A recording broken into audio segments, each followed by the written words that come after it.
biso nyonso tu tozongana mpona kosoutenir déjà magazine na biso Tolobela Congo oyo aye moko le président Tchani Mavinga.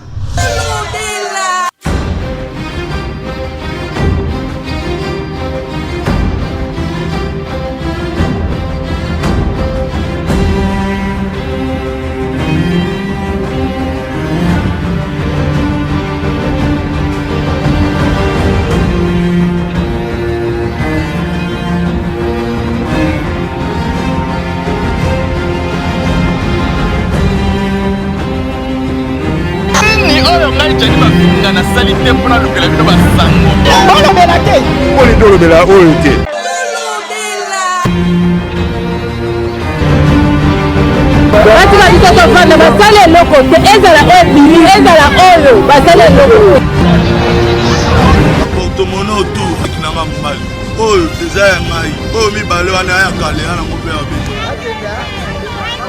Édition et pesami na site touristique Pacific Palace. Mbote na bino balandi ya magazine Tolobela Congo na biso bino baebozili baku ya kolanda biso na poko ya lelo toko fongola basango na biso na messe en mémoire ya ba victime ya génocide congolais oyo esalemaki kuna na parti politique engagement pour la citoyenneté et le développement esidé na mukuse ya mwana mboka Martin Fayulu Madidi. Tolanda reportage ya Sam Nzola Meso. Okolo ya mardi le 2 août 2022 ezalaki nde commémoration ya ba génocide congolais esalamaki kuna na parti chere mwana mboka Martin Fayulu Madidi engagement pour la citoyenneté et le développement esidé na mukuse esika wapi basalaki kafumba na messe bapelisaki babougie bamatisaki pe drapeau pona kolakisa vraiment lokumu ya mboka balelaki na bafamille nyonso o bakufeli bandeko na bango na este ya mboka na biso esali pasi na kati ya messe oyo tomonaki pe présence ya batémoin ya événement oyo esalamaka kuna na este na biso esalaki pasi bango pe balelaki nyonso wana esalamaki en mémoire ya bavictime ya génocide congolais oyo esalamaka na suka pétition esinyamaki boyoka ndenge nini yemoko le président Martin Fayulu Madidi alobaki na micro magazine Tolobela Congo na biso. Nous commémorons cette journée pour dire aux survivants, à nous tous, toutes, Congolais, Congolaises, que c'est nous seuls, nous qui allons changer les choses dans notre pays. Comme le jeune Jason a dit ici, il n'y a personne d'autre. Comme notre ami Sylvain Mido a dit ici, le génocide ne commence pas aujourd'hui. Depuis l'État indépendant du Congo, Kimbangu a été tué, Lumumba a été tué, et ça continue. Ça continue jusqu'aujourd'hui. Les Congolaises et les Congolais sont en train d'être tués simplement parce que Dieu leur a donné un pays extrêmement riche en minéraux et en ressources naturelles. Longonia na mwana mboka président Martin Fayulu Madidi oyo akanisi vraiment ba génocide congolais nyonso oyo vraiment akanisi ba victime ya génocide congolais électif vraiment que azali mwana mboka ya solo. Désormais chaque le 2 août etikali des journées en mémoire ya ba victime ya génocide congolais. Makambo boye biso magazine Tolobela Congo nde tosepela kolobela parce que tozawana pona kolobela mboka na biso.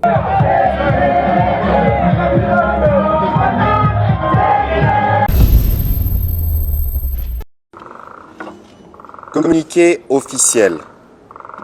Le président de la République, chef de l'État, commandant suprême de forces armées de la République démocratique du Congo et de la police nationale congolaise, a présidé ce lundi 1er août 2022 une réunion de crise consécutive aux manifestations contre la MONUSCO et aux incidents tragiques survenus au poste frontière de Kassindi. À cette réunion ont pris part le président de l'Assemblée nationale, du Sénat, le Premier ministre chef du gouvernement, ainsi que les membres de la commission spéciale du gouvernement déléguée dans la province du Nord Kivu conduite par le vice-premier ministre, ministre de l'Intérieur, décentralisation et sécurité, et comprenant le ministre de l'Industrie et celui des Affaires sociales, Action humanitaire et solidarité nationale. Y ont également été associés le vice-premier ministre, ministre des Affaires étrangères, le ministre de l'Enseignement supérieur et universitaire, le ministre de la Communication et Médias, porte-parole du gouvernement, ainsi que de la chef de la maison militaire du chef de l'État. Un seul point était inscrit à l'ordre du jour, à savoir l'audition du rapport de la commission spéciale du gouvernement sur la situation qui a prévalu au Nord Kivu et au Sud Kivu, consécutive aux manifestations contre la MONUSCO. Elle avait pour mission de faire l'évaluation générale de la situation, en faire le bilan et ensuite apporter les réconforts et les soutiens du gouvernement aux populations qui ont été directement touchées par ces événements malheureux. Elle a aussi fait le point de la situation consécutive aux incidents graves et outrageants qui ont porté atteinte à la souveraineté de la RDC, au poste frontière de Kassindi survenu pendant qu'elle séjournait dans la région. Il ressort de ce rapport un bilan lourd de 36 morts, répartis comme suit. 13 morts à Goma, 13 morts à Butembo, dont 4 casques bleus, 4 morts à Uvira, 3 à Kanyabayonga et 3 à Kassindi. Il a aussi été dénombré près de 170 blessés. La commission gouvernementale a aussi eu des entretiens avec plusieurs acteurs de la société civile à Goma et à Butembo. Au cours de ces entretiens, les populations ont formulé une demande claire, celle de voir partir de la République démocratique du Congo la mission des Nations Unies en République démocratique du Congo, MONUSCO. Dès ce qui précède, le gouvernement a été instruit de diligenter une réunion avec la MONUSCO en vue de réévaluer le plan de son retrait, convenu en vertu de la résolution 2556 du Conseil de sécurité. Pendant la réunion, le président de la République a aussi fait part de son entretien ce jour avec le secrétaire général des Nations Unies qui lui a exprimé ses vives condoléances après les incidents graves survenus à la frontière entre la République démocratique du Congo et l'Ouganda. Le président de la République lui a aussi fait part de sa totale désapprobation du comportement des casques bleus à la base de ces incidents et de la nécessité de s'assurer que le coupable soit sévèrement sanctionné. Il a par ailleurs rappelé au secrétaire général des Nations Unies que le retrait du M23 de toutes les localités occupées, conformément au communiqué de Nairobi, à la feuille de route de Luanda et à la déclaration du Conseil de sécurité des Nations Unies du 1er juin 2022, est une condition nécessaire à la baisse de la tension. Enfin, le président de la République a réitéré son appel au calme. Je vous remercie.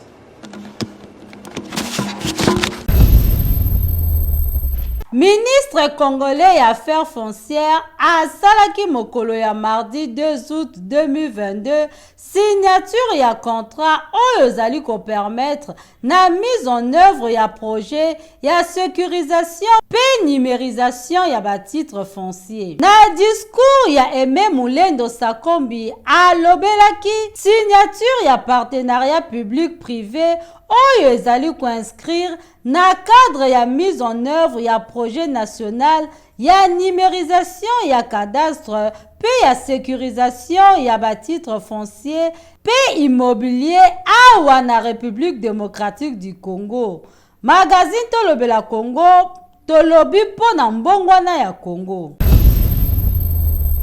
Mardi le 2 août, kuna ezalaki vraiment moyen te na pokwa population za kosala déplacement encore tellement massif oyo baza toujours surpris na ba mouvement rebelle o baza ko traquer bango à tout moment. C'est pourquoi le kolo bazali une population sans défense bazui na bango mokano ya kolongo kuna pe koluka abri esika mususu pona baba tirebo moina bango. Kasi likambo za sala pasi komona makambo ya boza ko continuer à tout moment surtout kuna na côté ya Rumangabo. Moyete population souffrir na ko sakate parce que na ngonga oyo a village ozalaka kuna et comme nango vide pour la population aza ko bimatongo neso parce que le mouvement rebelle eza ko attaquer à tout moment. Kasi to ko senga na gouvernement pe l'armée régulière aza la responsable pour ko protéger population. Aza ko la perte de vies humaines moyete vraiment gouvernement pe l'armée zwana nous solution likambo oyo pona oyo nde population na yo il faut battre la paix bazala toujours en sécurité pour na kimia ezala na isika nyonso. Na yango tolobi pe to kolobaka pour na vérité yango nde mbongwana ya Congo. MONUSCO bazali ko travailler na organisation ya procès public pour na ko juger ba casque bleu oyo bazali ba auteur ya batir meurtrier na Kasimbi kuna na Nord Kivu. Selon certaines sources et informations, eza prévu que le tribunal tanzanien va se déployer na sol congolais pour baya na organiser procès oyo liboso ya ba victime na ba proche na bango pe ba témoin oyo bazalaki lors ya ba manifestation. Procès oyo esengeli bongo eba na kozala kaka na ville ya Beni na ya Kasindi. Ba militaire ya contingent tanzanien ya MONUSCO bazali soupçonné ya ko-participer na fusillade oyo. Bazali ya kokangama na bakon na bango en attendant ba mise en place pe ba dispositif judiciaire et ba na kosalema. Esengeli koyeba ete 36 personnes de bazwaki likama ya liwa na ba manifestation oyo ya anti-MONUSCO kuna na est ya République démocratique du Congo. Selon rapport ya Daniel Aselo Kito, vice-premier ministre, pe ministre intérieur et affaires coutumiers, après mission na ye na partie est ya République démocratique du Congo, nde aebaki kosala évaluation oyo. Magazine Tolobela Congo, tokoloba pona mbongwana ya Congo.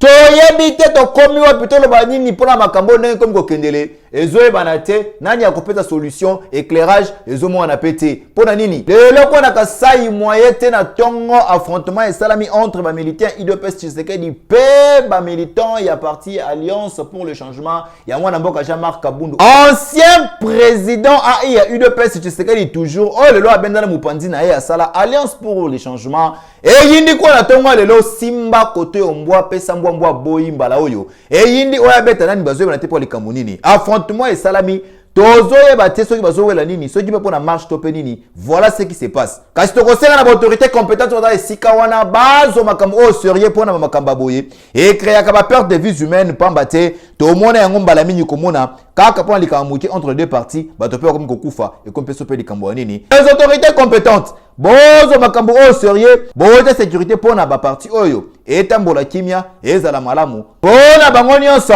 baza na lutte moko tozoyeba te soki bakomi kowela nini ba changer lutte to pe nini yango biso magazine Tolobela Congo tolobi pe tokolobaka kaka pona vérité yango nde mbongwana ya Congo.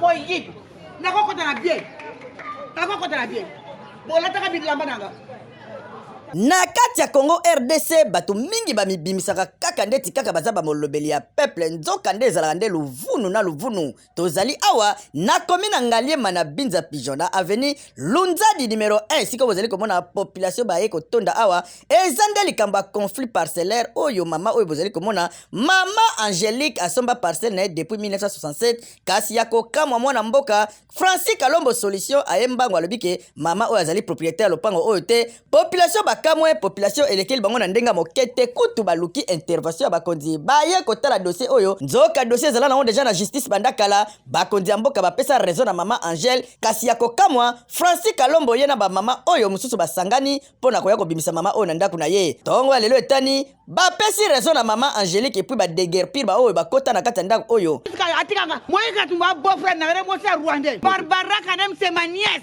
na memi e boy nyame donc no kwa mbinzo fi anga hypocrite eloko ni osali mbanga bota paroisse bimise tomboka sopeka alobi aza avocat elenge kwa mbinzo Francis Kalom ayawa deja bato bakuta te bato apelekele na bapelangwa mama na nga sumbinga yaye lopango sopeka oya azanga toko oya maître pour toi aye na babimisi bato ya walesa esalinga son un monsieur qui se respecte beaucoup esalinga son sikatiko ya lobi obakuta soko ndenge na yebaki te nga lopango mama na nga somango le 27 mars 67 na oya papa na ya ndoko nani Nyamaseko ye mutalinga sokenga ye tato sopeka obiete lombo sopeka kasi sopeka tika lopango na nga tranquille akamati na présence balaki José Mbuyi na kitenge Yezu babomi kitenge Yezu José Mbuyi atika dia tika twa komi alinga bala mwasi a loger yao pour amata poste à cause de poste T bato parquet ba yepo babimisa bango bali okenete alors aujourd'hui je fais casser les murs ema lopango ezaki koko na biso moto asomba tikelaka mama kulutu na biso sibitima tomona honorable Francis Kalombo aye abakasaka pare na lopango abimisi mama moko ke lopango na ye avocat mais tozokamwa bato parquet baye kosala musala ye honorable Francis Kalombo ye moko maître avocat akitia bandi ko intimider bato awa alobi bien na monoko na ye ndenge bato babimisi ndenge tozokende bata parke bazokende basele lopango akobuka akozongisa kaka bango ndenge azongisa po aza solution ya République du Congo mais toyebi ke solution ya République du Congo eza président ya République toyebi kaka ke justice ya malamu l'état tozotalela yo topesi makambo nyonso na maboko ya leta ya kokamwa tanto tozali komona makambo boye na kata mboka ezosala soni honorable Francis Kalombo yo ozali solution papa lukaka basolution na ndenge malonga ya boye ezali kitoko te bayimboka basepeli yango ata moke te mama oyo bozali komona mama Angélique Akoli na ye bozali kokrele baproblème bozolukela ye liwa to mpe nini tokopesa kaka longonia na justice congolaise oyo esali mosala kitoko kozongisa mama Angèle na badroit na ye esali kitoko na ndenge osakana te. Population ya quartier Zamba Telecom batelenga na tamulai banyokwama na kafumba na érosion oye bukaka bango nzela ekabolaka bango bakoma lokola bazana de quartier bamususu na ngambu bamususu na ngambu epesaka pe cop na ba chauffeur oyo batonde na mitema mabe ko betela ngo ba demi terrain ko matela bango ba course na denga osakana te lelo gouvernement eyoki mawa esali mosala oyo ndenge ozeli komona nzela ezongi érosion esambwe bakundiango na ndenga osakana te érosion ezali susu te bayimboka ya kotoyo batondisami na sai na micro magazine tolobela Congo boyoka ndenge ni bango moko batalisaki esengo na bango tozo remercier bango na komona musala munene bazo sale pa ina biso vraiment tozalaki na problème pour nzela même bato ebele bazalaki déloger kotoyo likolo ya nzela manque ya nzela mais lelo tomoni ke nzela déjà misala ezo salama avancement ezali vraiment tozo ko applaudir yango on a yebi ke na bato ba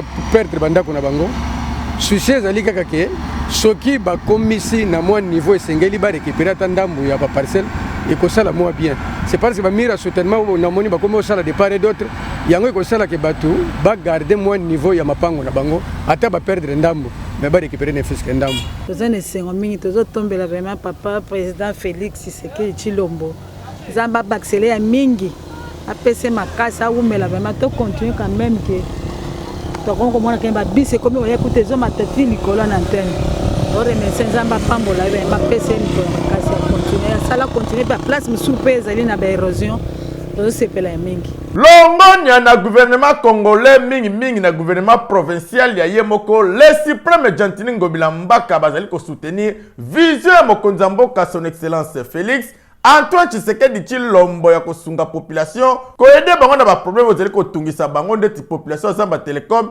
awa na komina monga fula bazangaki nzela koleka batelenganaki bazalaki na pasi pinzoli kotanga tango nyonso pona érosion oyo esilisi bango balela ndenga mukete kasi gouvernement na biso esukisi érosion makamba boye magazine tolobela Congo tokokoba na kolobela yango avec énergie. Population ya quartier Musangu awa na komina monga fula bazali kolela bazali ko belela mai na miso bazali ko kita bango pona nini bakoma na bango kolela libanda érosion o bozali komona elia bango bandaku babelela bakonzi ya komine ya Mongafula bamonela na bango te lelo population bamoni mosungi ya solo ezali nde magazine tolobela Congo oya kolobela bango po bakonzi ya mboka basunga bango basala lokola basalaki na population Zamba Telecom oyo bazangaki nzela tango molai population balelaki na ndenge osakana te bakonzi ya mboka batrouvela bango solution érosion ekundami nzela na bango ezongi kitoko bango pe balobi bakonzi ya mboka bo trouver solution pe na part na bango bango babika pe na kimia po biso awa tozana esika mosusu tokende te tokova deja awa seke fo tala biso likambo fo ayeba ndeni akosala mpona érosion oyo érosion tokomi pene ya kokima quartier mpona érosion tokokende wapi toza na nzela te mai pasi a cause ya nzela nde tozoni kwa makoto oyo yango nde ezoprovoke mpe baérosion mpo soki neti nzela esalami batie baterase nakanisi tokozala na mwa kimia donc tozokolela lokola bakonzi bazokoyoka te ekomi lokola tata moko asakrifie bana na ye me ye moto aboti bana sikoyo alingi kosokipe na bango te asakrifie bango sikoyo. Alors pour ce problème ya érosion ezali likambo moko butu moi ezokutu tala d'abord tala simaya au moins lupango wana déjà ezokende lupango wana. Alors sikoyo mbulo ekobanda na ba 9e 10e mois ekozala ndenge nini. Donc nous n'avons pas la possibilité autre que l'intervention ya bakonzi. Ali nzela na maboko plus d'1 kilomètre. Et nzela depuis 2020 ezali baptisé route Fachi. Nakanisi président de la République ezambala liboso bapesa yo même kombo na ouvrage moko oyo sali na période na yo. Mais biso tondimai ko pesa yo kombo wana toyebi ete biso to salaki effort ya biso mais tangu maya mbuleye et bebisi nyonso to salaki c'est comme si to salaki le côté. Alors tozo senga na gouverneur de la ville eza province na yo tala biso ngamboyo lokola bazo sala nzela ya Zamba Telecom ba image pe ezali toujours yango pour toza même quartier. Alors soki bokoko ne ko annexer localité oyo nzela oyo ezo servir plus de 5 localités. Alors tous les 5 localités ezali enclavées. Alors nzela oyo yango ko sala ke et désenclaver 5 localités. Le suprême Jantiningo Bilambaka, le gouverneur le plus aimé de la ville-province à Kinshasa, yo ozali kosala toujours na vision ya mokonzi mboka papa bota na nuka ya population ya quartier Musangu ana commune ya Mongafula bazali kolela bazali kobelela aluki kosala ba démarche bango moko bake ko intéresser motuka moko pona kosala bango mosala awa basenga bango $5,000 ba papa bagangi ba bimimisu bamoni yango bakobandela wapi bakosuka wapi talaka na bamilia boye bango bazala bango na makoki te basengi na bino bakonzi botrouvele bango solution po bayoka esengo na mitema na bango. Magazine tolobela Congo tokolobela Congo pona mbongwana ya mboka na biso. Allô diplôme, tu es où? Moi je suis au Pacific Palace. Tu connais l'endroit? Oui, je connais l'endroit.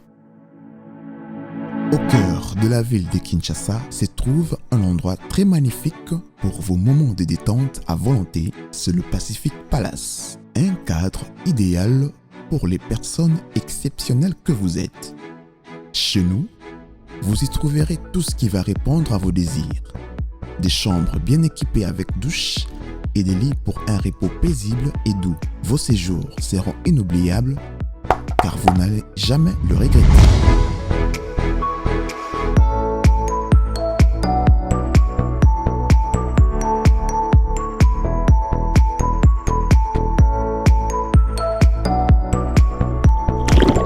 Une piscine pour une nage non-stop.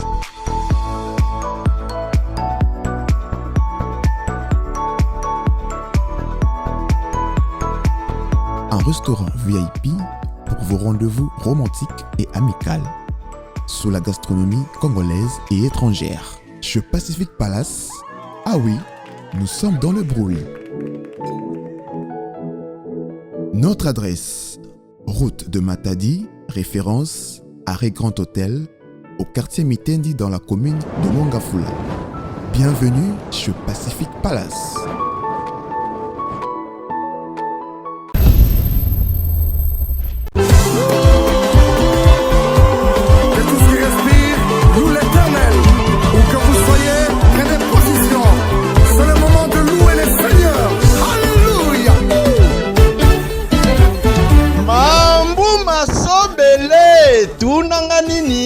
moto oyo otelenganaka, yo moto oyo obela babokono ya ndenge na ndenge otambola na bahopito ya ville province ya Kinshasa batindika okutu libanda ya mboka mpona kozwa basoin approprié esimba nango te boyokanga na yeli bino solution ya solosolo la santé n'a pas de prix. Oyo eza témoignage ya oyo ngai na remarke na kati ya nzoto na ngai banda na epa na yo. Avant nakoma epa na yo natamboli ba église ya Congo, natamboli na église ya partout na Kisasa oyo mobimba. Nazwi litomba moko te.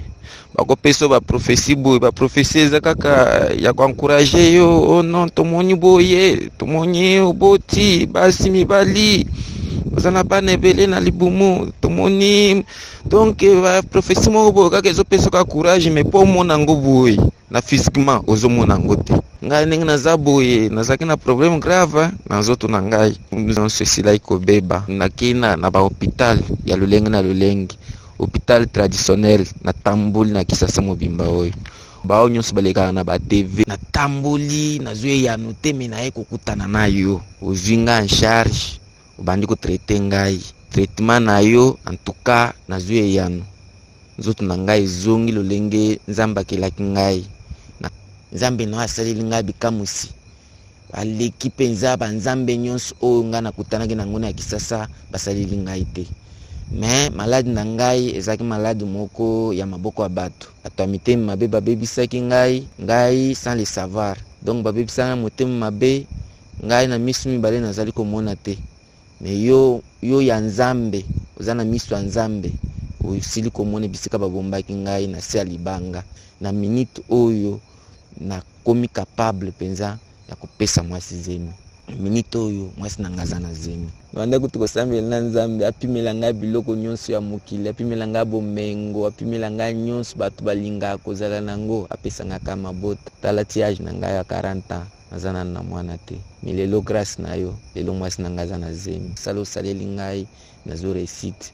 Yo mutu oyo obelaka ba maladie ya ndenge na ndenge oyo babengi ba maladie physique, yo oyo dégagaka solo ya mabe pene ya mwasi to pene ya mobali, yo oyo zalaka monoko solo, yo mutu oyo nzoto na yo ezalaka susu malamu te, yo mwana mobali ozonga mobali ya solo, mwasi ozala pe mwasi ya solo solo. Ko rendre bino na bataille moko bien raffiné na ndenge osakana te na ngonga moke ozwi lobiko. Nzambe asala likolo na se, asala mutu te a souffrir, asala mutu te a nyokwama. Yo oyo zali na problème mabota mobali to mwasi, Nzambe aloba mutu nyonso to a vivre atinda mwana Yesu Kristu aya kokufa awa na se. Mwana ne avant ke dalobi je vous donne la paix, je vous laisse la paix. Boni yo zangi paix, boni yo zangi kimia. En tout cas sika malamu yango yo ozwa kimia. Numéro zali nango facile, benga na 099 58 28 10. Tango moso ki malamu te 099 58 28 10. Otelengana na ote kokende ni à gauche ni à droite, et sika moso okende okolela pamba mosolekei ozipe solution te. Kasi na cabinet la santé n'a pas de prix. Solution yango eyeli na porte ndaku. Tokomi na suka édition na biso ya pokwa lelo, topesi bino merci pour na patience pe fidélité oyo bozalaka na yango ya kolanda magazine d'information générale tolobela Congo na biso. Na pesi merci et par mon DG Diani Mavinga oyo asalaki nga lisusu privilège mokolo ya lelo ya koleka liboso ya betondeke na bino. Na sima caméra ezalaki bongo Mirvi Makola, bongo montage esimbamaki epa ya moko parfait Bobuna 5G na édition ya Grâce Bunda. Ngana bino tokutani mikolo mizali koya. Édition oyo epesami na site touristique Pacific Palace.